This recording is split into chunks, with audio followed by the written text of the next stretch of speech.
Assalamu alaikum.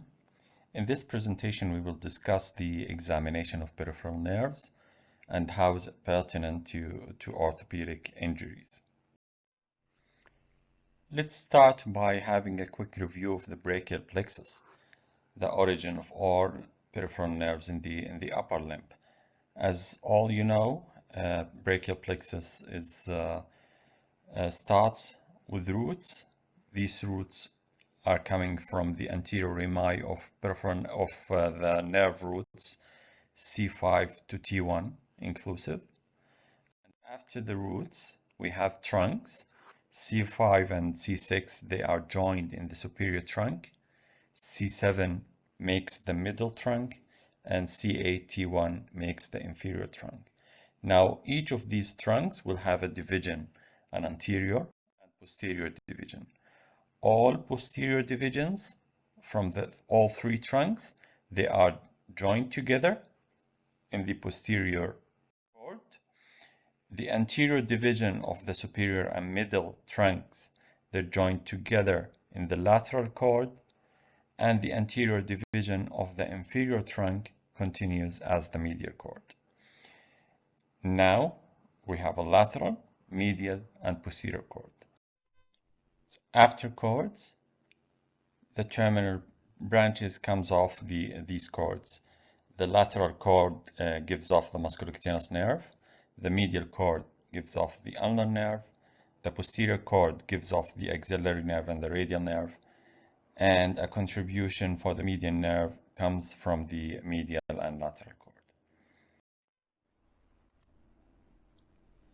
We will talk now about these nerves that's coming from the brachial plexus before the main terminal branches. We have nerves that comes off the roots, we have nerves that comes off the trunks, and we have nerves that comes off the cords before the main terminal branches. From the roots, the dorsal scapular nerve, which gives innervation to the rhomboid major and minor, and the levator scapulae muscle, comes off the C5 nerve root.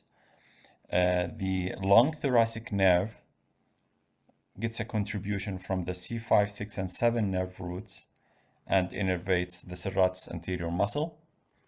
From the trunks, the suprascapular nerve innervates the supraspinatus and infraspinatus muscles, and there's a small nerve to the subclavius muscle. From the cords, now we have the lateral pectoral nerve, comes off the lateral cord and innervates the pectoralis major muscle. On the medial side, we have a similar nerve, the medial pectoral nerve. This nerve innervates both pectoralis major and minor.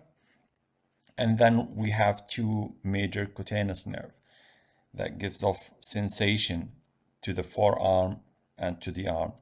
The medial cutaneous branch of the arm, or the medial brachial cutaneous nerve, and the medial cutaneous branch to the forearm, or the medial antebrachial cutaneous nerve. So these nerves, they're coming off directly from the medial cord. From the posterior cord, we have the superior and inferior suprascapular nerve.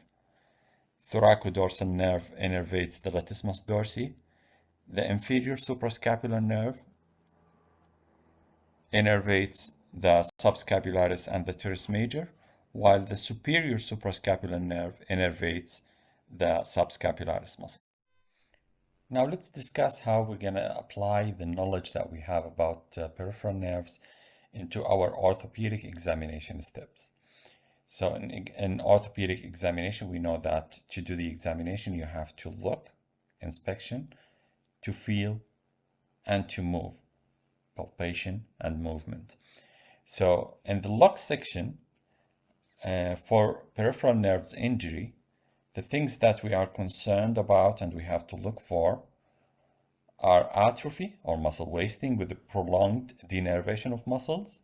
Atrophy might happen. So we can assess atrophy subjectively by looking at the patient, at the group of muscles innervated by a certain nerve, and compare it to the other side, or objectively by having certain measures and compare it on both sides. if there is an abnormal position is meant a malalignment away from the normal anatomical position of the patient due to muscle wasting, atrophy, loss of movement. And the trophic changes. Trophic changes are changes involves the skin, including atrophy of the finger bulbs, changes in the nail beds, changes in the hair growth and texture of the skin.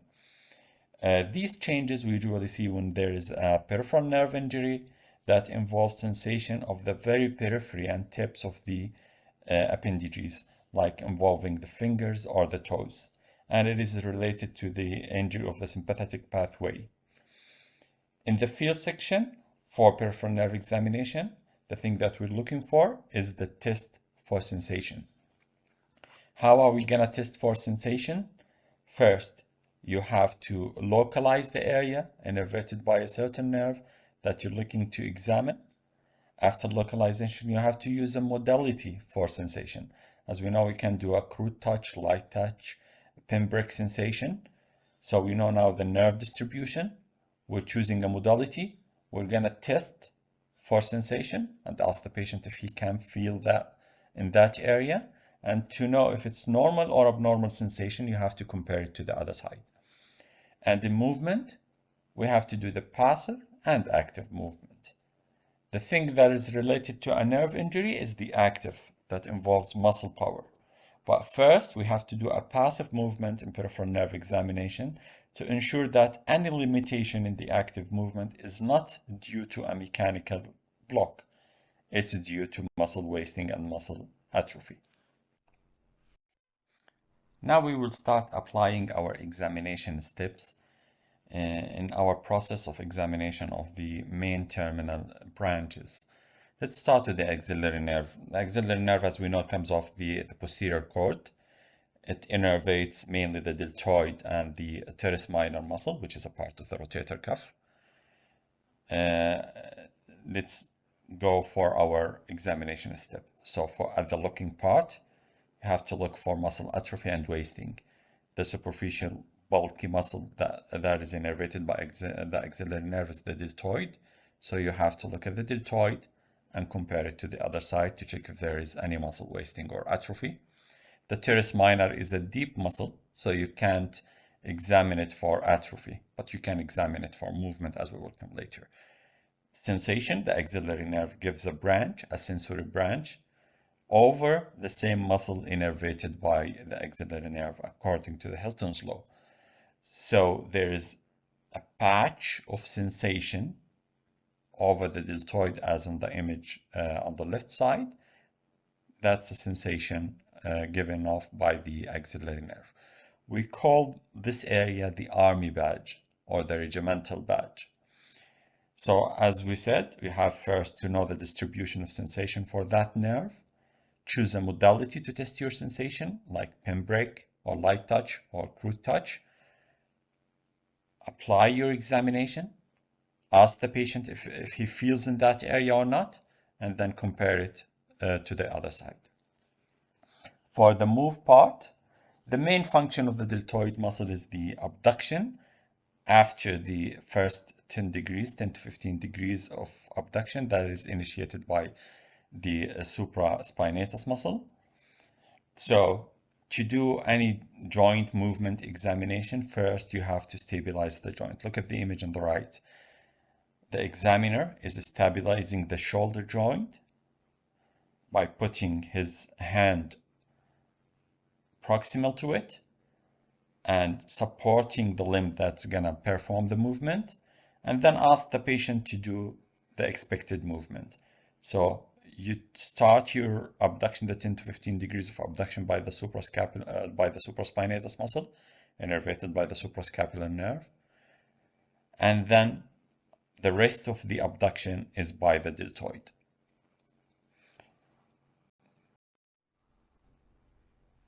To examine the teres minor, that is also innervated by the axillary nerve, which is part of the rotator cuff, and as we know, the teres minor is an external rotator of the shoulder. We have other external rotators, like the infraspinatus muscle. The infraspinatus muscle is innervated by the suprascapular nerve. So we have now the same movement by two different muscles innervated by two different nerves. So to differentiate between these two movements by two different muscles, you have to put the limb in a certain position. For the teres minor muscle is the main external rotator in abduction at 90 degrees of abduction.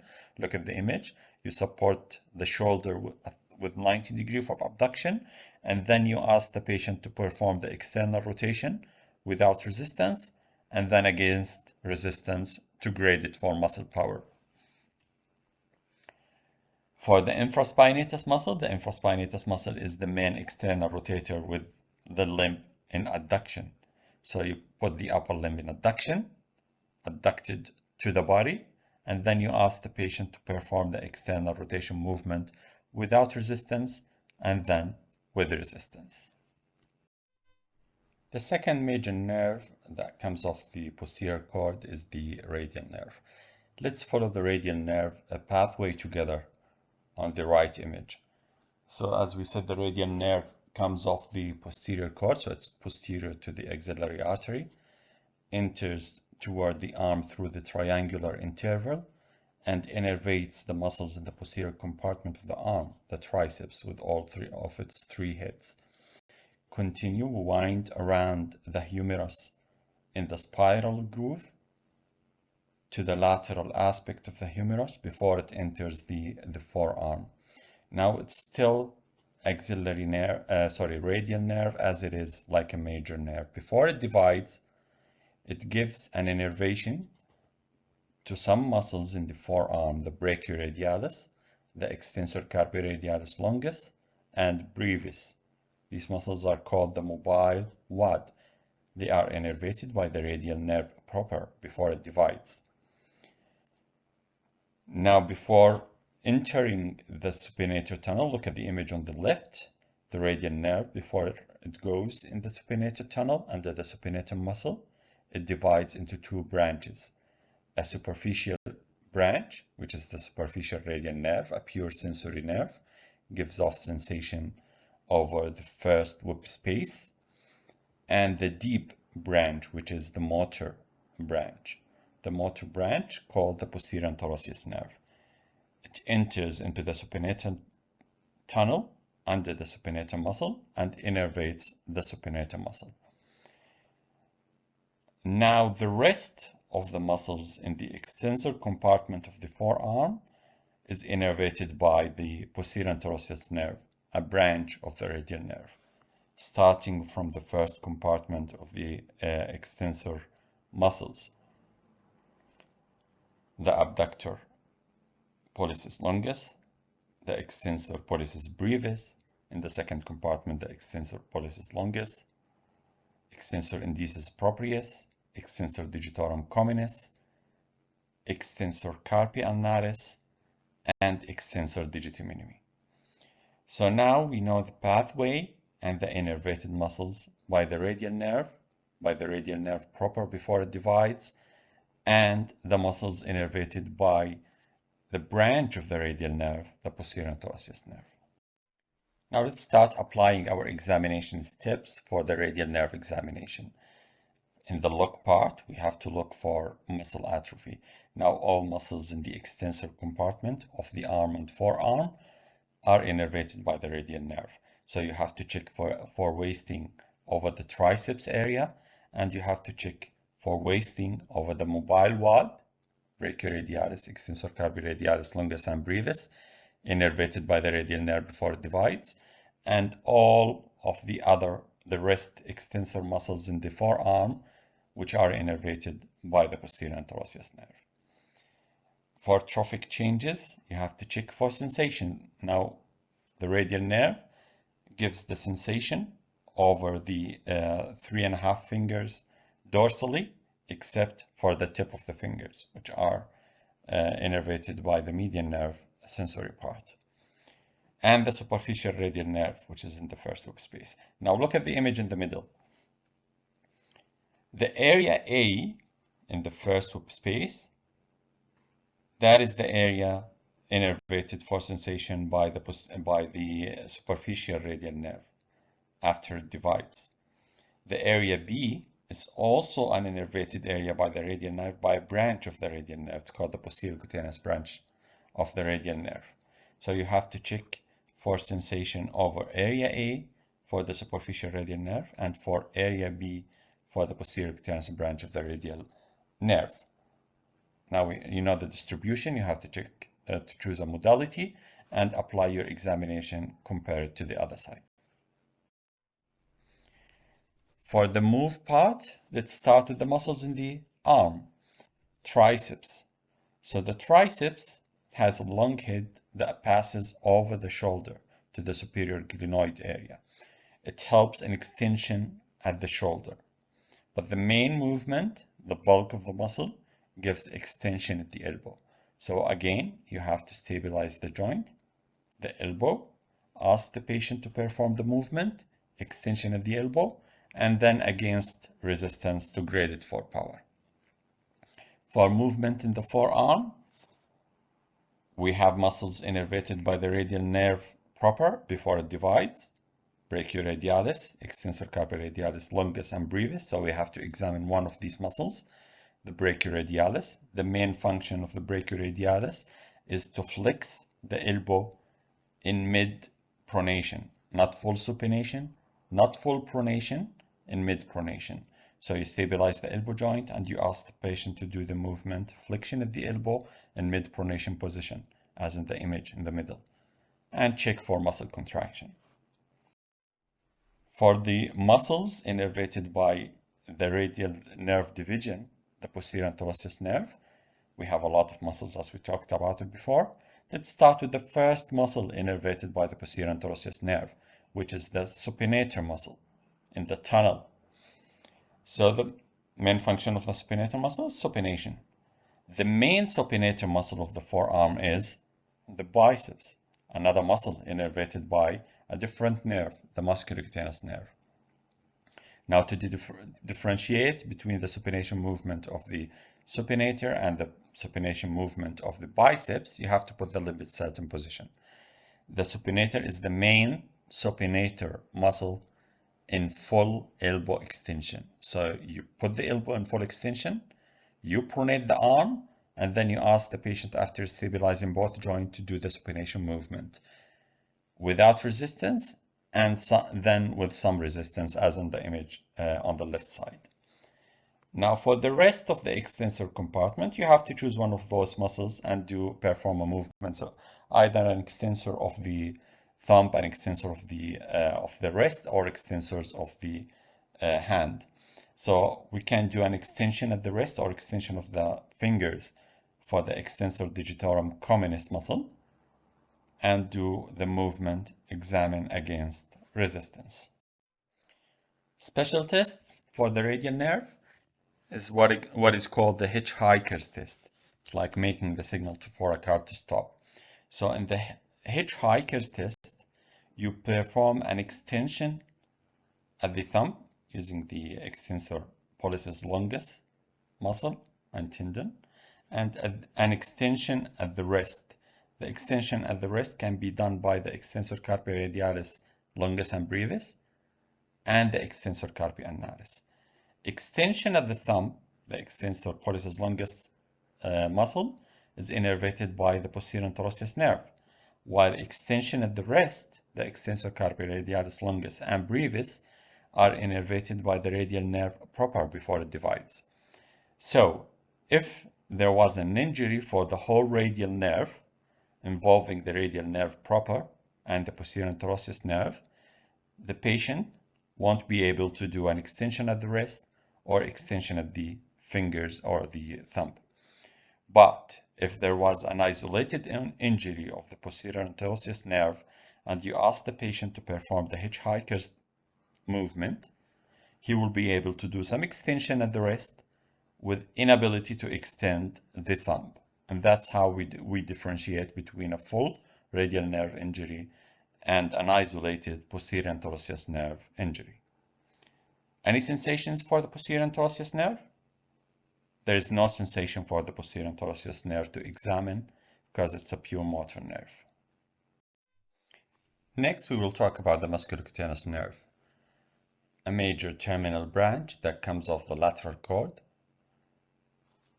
pierces the coracobrachialis muscles around 5 cm below the coracoid process, enters the anterior compartment of the arm and innervates the muscles in there, the biceps and the brachialis, goes toward the lateral aspect of the arm, exits in there, and continue as a cutaneous branch, the lateral antebrachial cutaneous nerve, to give sensation over the lateral aspect of the forearm. Now, what gives the sensation over the medial aspect of the forearm? As we have a lateral antebrachial cutaneous nerve, a continuation of the musculocutaneous nerve, we have a medial antebrachial cutaneous nerve. But the medial antebrachial cutaneous nerve, as we talked before, comes off the medial cord right away directly. How to perform the examination for the musculocutaneous nerve?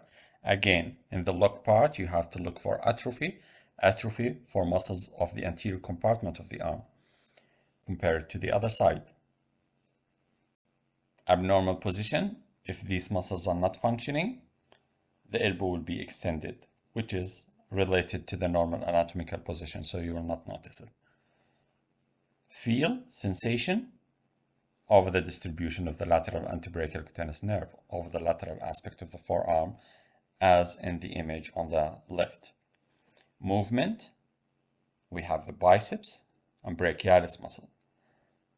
Brachialis is the main flexor of the elbow, so you have again stabilize the elbow joint, examine for elbow flexion with and without resistance. And the biceps muscle, we said it's the main supinator of the forearm with 90-degree flexion at the elbow. So you flex the elbow to 90 degrees, you pronate the forearm, and then you ask the patient to perform the supination movement with and without resistance. We talked about the other supinator muscle, which is innervated by the posterior interosseous nerve, a branch of the radial nerve. Now let's follow the pathway of the ulnar nerve, the continuation of the medial cord. After it comes off the medial cord, it travels on the medial aspect of the arm, doesn't innervate anything in there, doesn't have any motor or sensory innervation in the arm. About 5 to 8 centimeters proximal to the medial epicondyle, it pierces the medial intermuscular septum toward the posterior compartment, winds around the medial epicondyle, in which it is a bare area in there. That's the area that we call the funny bone. You can easily palpate the ulnar nerve behind the medial epicondyle, and if it hits something, you can feel an electric shock in the forearm, on the medial aspect of the forearm. Then it goes to the forearm, pierces the arcade of Osborn between the two heads of the flexor carpi ulnaris, and it travels between the flexor carpi ulnaris and the flexor digitorum profundus, innervating both muscles. So the flexor carpi ulnaris in the forearm is innervated by the ulnar nerve, and half of the flexor digitorum profundus that performs the flexion movement at the distal interphalangeal joint of the little and ring finger travels all the way toward the wrist, enters the wrist in the Guyon's canal. Now, before it goes in the Guyon's canal, look at the image on the left. You can see the ulnar nerve in green. Now, before it goes in the wrist in the Guyon's canal, it gives a small branch. This small branch is the posterior cutaneous branch of the ulnar nerve that gives sensation over the lateral 1.5 finger dorsally. Then it enters into the Guyon's canal and divides into deep and superficial branches. The superficial branches are the sensory branches that give sensation over the medial aspect of the hand, the medial 1.5 finger of the hand, and the deep branches are the motor branches of the ulnar nerve. The motor branches innervate the hypothenar muscles, all the interossei muscles, the dorsal and palmar interossei muscles, and half of the lumbricals. We have 4 lumbricals in the hand. The medial half is innervated by the ulnar nerve. Applying our examination steps, first you have to look for muscle atrophy over the medial aspect of the forearm, over the flexor carpi ulnaris muscle, and for muscles in the hand.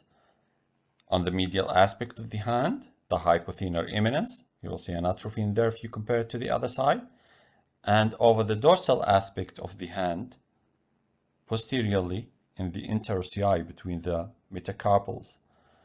The most prominent one is the first dorsal interossei muscle. You can see atrophy in the first loop space. That's for atrophy. For trophic changes, for sure that we can see some trophic changes over the area innervated by the ulnar nerve at the tip of the little finger and ring finger. Abnormal position is the ulnar clawing. We will talk about it in a while. Feel for sensation. Sensation over the 1.5 finger medially on the hand, palmary and dorsally. Palmary is by the ulnar nerve after it enters the Guyon's canal or the wrist.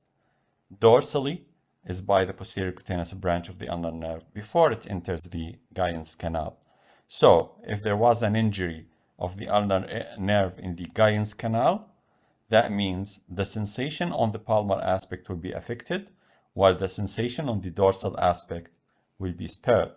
But if there was a higher up injury of the ulnar nerve, both sensation on the palmar and dorsal aspect will be affected. Ulnar clawing happens due to dysfunction of the lumbricals. Now we have 4 lumbricals in the hand, in each hand.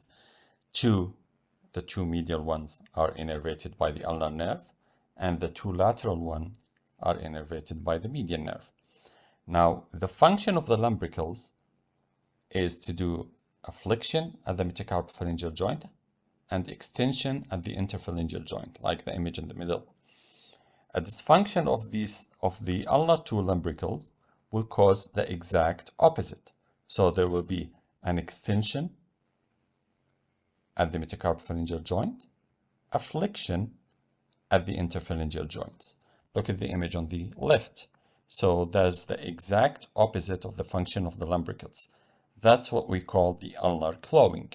Now, in relation to ulnar clawing, we have something called the ulnar paradox. If you can look at the 2 images, the one on the left and the one on the right, you can see that there is more prominent clawing on the right side and less prominent clawing on the left side. That is what we call the ulnar paradox. Now, how does that happen? With the image on the right, the ulnar nerve is injured very distally, affecting only the lumbricals. It didn't affect any of the muscles in the forearm. As we said, the flexor digitorum profundus, the ulnar half, is innervated by the ulnar nerve. So, if there was an injury of the nerve that innervates the lumbricals, but the flexor digitorum profundus is still functioning, you can see more flexion at the distal interphalangeal joint and the proximal interphalangeal joint. And we can see more prominent clawing on the right. Now on the left, the injury for the ulnar nerve is higher up, is around the elbow. So both the lumbricals and the flexor digitorum profundus will be affected.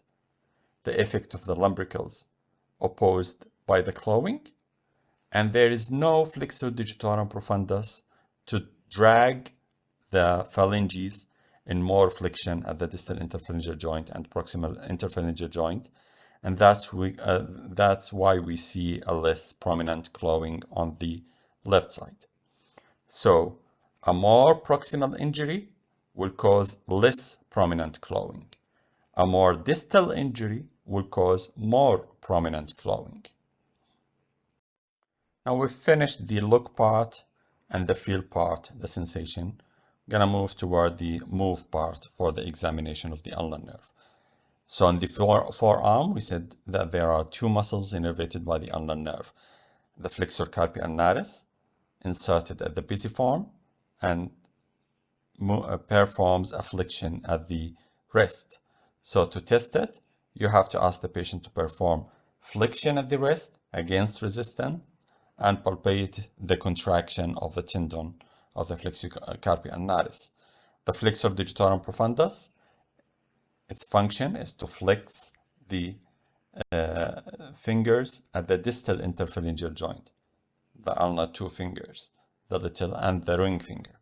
So you stabilize the proximal interphalangeal joint and you ask the patient to flex the distal interphalangeal joint with and without resistance. To test for movements of the hand muscles innervated by the ulnar nerve, first we choose a muscle of the hypothenar eminence. Let's see the image on the left. The abductor digiti minimi is part of the hypothenar muscles. So you ask the patient to abduct the little finger against resistance. We have the palmar and dorsal interossei. The palmar interossei, they adduct the fingers, while the dorsal interossei, they abduct the fingers. The image on the right is an examination for the first dorsal interossei, in which you perform an abduction at the index finger against resistance. To test for adduction movement, you put a sheet of paper between the fingers, ask the patient to adduct on them, and try to take it off. A special test for the ulnar nerve examination is the Fromen's test. The Fromen's test is a test for the function of the adductor pollicis. ADD, adductor pollicis, the only muscle, acts on the thumb and innervated by the ulnar nerve. To perform this test, you ask the patient to hold a piece of paper with adduction movement of both thumbs, and then you try to pull it or drag it from his hand. If there is a weakness in the adductor pollicis, you can pull the paper easily. If the patient tries to cheat and hold the paper, he will do a flexion movement at the interphalangeal joint of the thumb. This is a movement by the flexor pollicis longus, which is innervated by the median nerve. So he tries to cheat the function of the ulnar nerve with performing a movement by a muscle innervated by the median nerve. Now let's follow the pathway of the median nerve. After it gets its contribution from the medial and lateral cord of the brachial plexus, it travels alongside the brachial artery on the lateral aspect of the brachial artery. But before it enters the cubital fossa, it crosses the brachial artery and becomes on the medial aspect of it. It doesn't innervate anything in the arm, doesn't give any sensation in the arm. After it enters the cubital fossa, travels deep to the bicipital aponeurosis or the lacertus fibrosis and goes deep to the pronator teres muscle. Travels all the way in the forearm, innervating the superficial compartment of the forearm before it enters the wrist under the carpal ligament, the transverse carpal ligament in the carpal tunnel. Now the median nerve in the forearm, it gives a branch deep to the pronator teres. The name of this branch is the anterior anterossus nerve. This nerve travels toward the deep compartment of the forearm and innervates the muscle in the deep compartment. The flexor digitorum profundus, the median half, the pronator quadratus, and flexor pollicis longus. All the other flexors in the forearm, they are innervated by the median nerve proper, aside from the flexor carpi ulnaris, of course, the one innervated by the ulnar nerve. Now, before the median nerve enters the carpal tunnel, it gives off a small branch. It's called the palmar cutaneous branch of the median nerve. The palmar cutaneous branch of the median nerve gives off the sensation over the thenar eminence. Deep to the carpal tunnel, the median nerve branches, gives the recurrent motor branch for the muscles of the thenar eminence, and the sensation over the 3.5 fingers on the lateral aspect of the hand, and another motor branch for the lateral 2 lumbricals.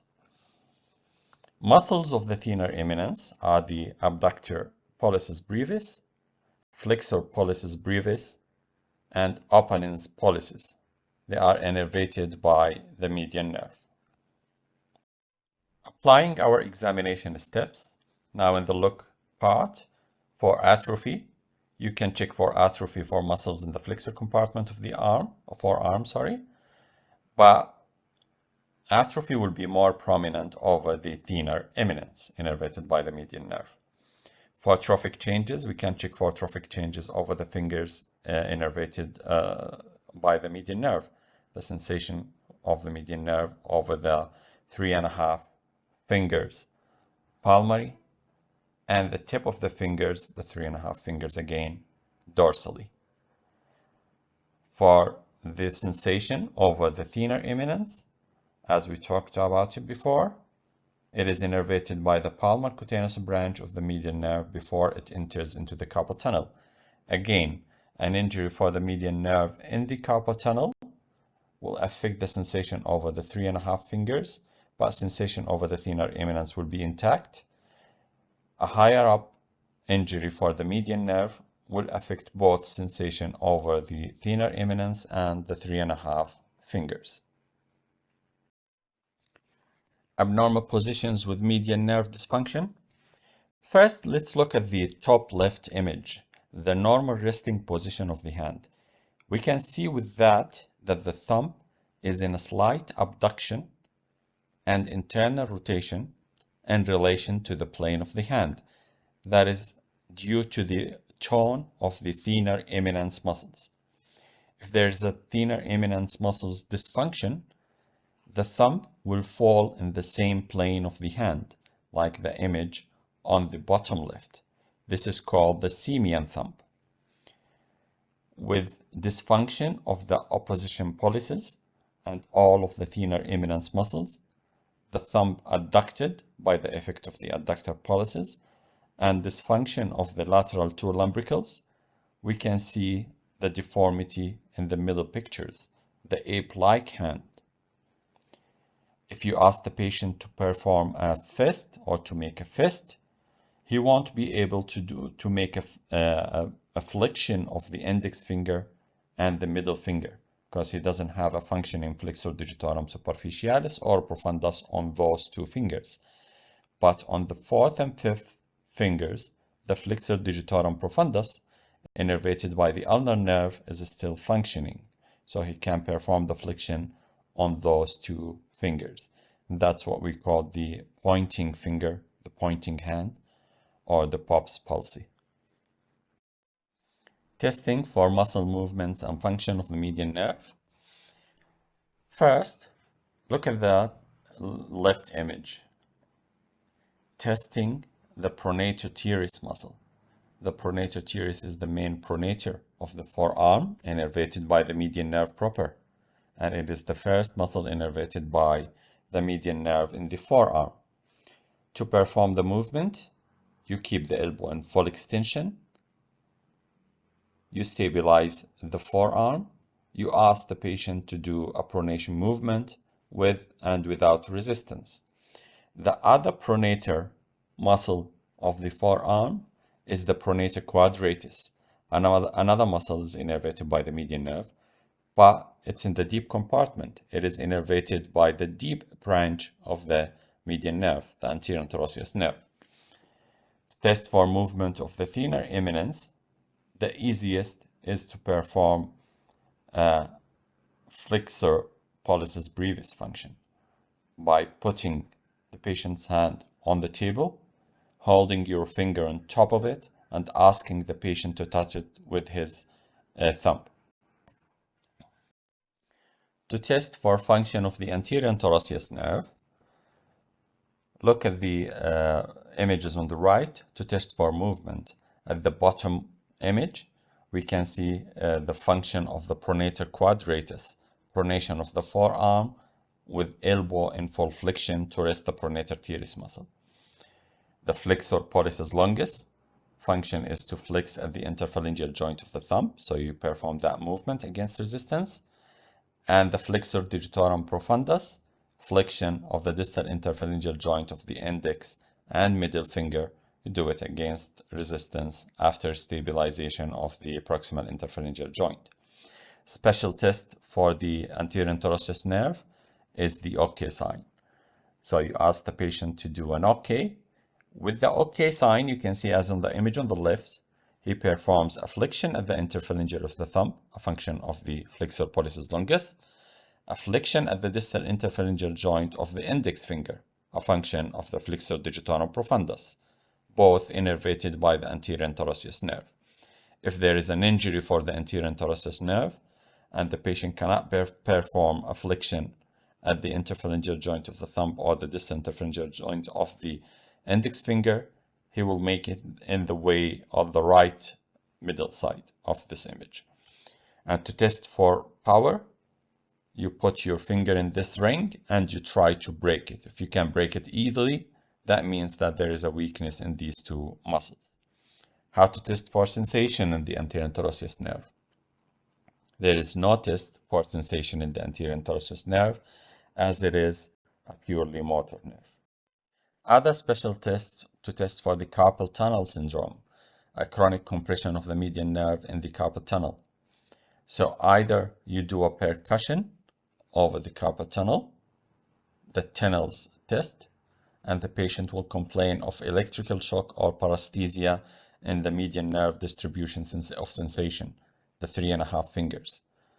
You do a prolonged compression with your hand, like the image on the right, over the carpal tunnel, and this is called the Durkin's test. Or you ask the patient to perform the compression by himself by maximum flexion at the wrist, like the image in the middle, the Fallon's test. And on both of these tests, the patient will complain of paresthesia in the distribution of median nerve sensation. Now let's revise briefly the major nerves of the lower limb: the femoral nerve, the sciatic nerve with its divisions, the common peroneal and the tibial nerve, and the obturator nerve. For the femoral nerve examination, you have to test for sensation over the quadriceps muscle, the anterior aspect of the thigh, and over the medial aspect of the leg and foot by the saphenous nerve, a branch of the femoral nerve. To test for movement, flexion at the hip is a femoral nerve function due to the innervation of the iliopsoas muscle. Extension at the knee is another function of muscles innervated by the femoral nerve, the quadriceps femoris. The sciatic nerve is the major nerve in the body, the largest nerve of the body. It innervates all the hamstring muscles at the posterior aspect of the thigh and then travels down toward the popliteal fossa. Before it enters the popliteal fossa, it divides into two major nerves, the common peroneal nerve and the tibial nerve. The common peroneal nerve goes to the lateral aspect, winds around the neck of the fibula, and innervates the muscle in the lateral compartment and anterior compartment. Muscles in the lateral compartment are the peroneus longus and brevis. Muscles in the anterior compartment are the tibialis anterior, extensor hallucis longus, extensor digitorum, and peroneus tertius. Division or an injury of the common peroneal nerve will cause a foot drop, like the image on the left. To test for power, you have to perform a dorsiflexion at the ankle and the dorsiflexion at the toes. That's the function of the tibialis anterior with dorsiflexion at the ankle and the extensor hallucis longus, extensor digitorum for extension at the toes. For sensation, the common peroneal nerve divides into the superficial and deep peroneal nerve. The superficial is the nerve that innervates the muscles in the lateral compartment and gives sensation over the dorsal aspect of the foot, anterior aspect of the leg. The deep peroneal nerve is the muscle travels within the anterior compartment of the leg and innervates the muscles in the anterior compartment of the leg. And for sensation, it gives only the sensation in the first hip space, the space between the big and second toe. The other branch of the sciatic nerve, the tibial nerve, that travels through the popliteal fossa toward the posterior compartment of the leg, the superficial and deep, innervating the gastrocnemius, the soleus, the plantaris, tibialis posterior, the flexor hallucis longus, and the flexor digitorum. To test for its function, plantar flexion at the ankle due to the function of the Achilles tendon, and the plantar flexion at the toes due to the function of the other muscles. Now the tibial nerve, after innervating all the muscles in the posterior compartment of the leg, travels behind the medial malleolus to give branches for the deep muscles of the foot, and sensation over the plantar aspect of the foot through the calcaneal branch over the medial aspect and plantar aspect of the calcaneus, and the medial and lateral plantar nerves that give sensation over the plantar aspect of the foot. So you can test all the major nerves of the leg through sensation of the foot. So on the plantar aspect, the image on the right, the medial plantar nerve, the lateral plantar nerve, and the medial calcaneal branch gives the sensation over the plantar aspect of the foot, and all of these are a division of the tibial nerve. The dorsal aspect of the foot, superficial peroneal nerve, most of the dorsal aspect of the foot, except for the first whip space, innervated by the deep peroneal nerve, and these two are branches of the common peroneal nerve. The medial aspect of the leg and foot is innervated by the saphenous nerve, a branch of the femoral nerve, and the lateral aspect of the foot innervated by the sural nerve, which gets contribution from both the common peroneal and tibial nerve.